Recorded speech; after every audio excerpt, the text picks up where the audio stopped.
What's the meaning of beak?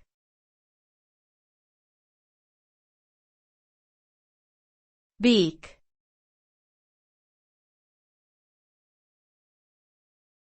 Beak.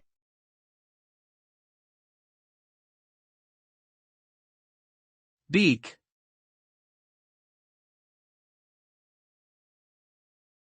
Beak.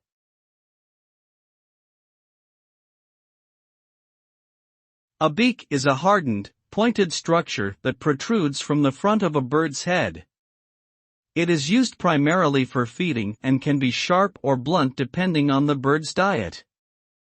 The beak is made up of keratin, a tough protein also found in hair and nails. Beaks come in various shapes and sizes and can be adapted to suit a particular bird's needs. For example, some beaks are narrow and pointed, allowing birds to catch fish, while others are broad and flat, ideal for shelling seeds.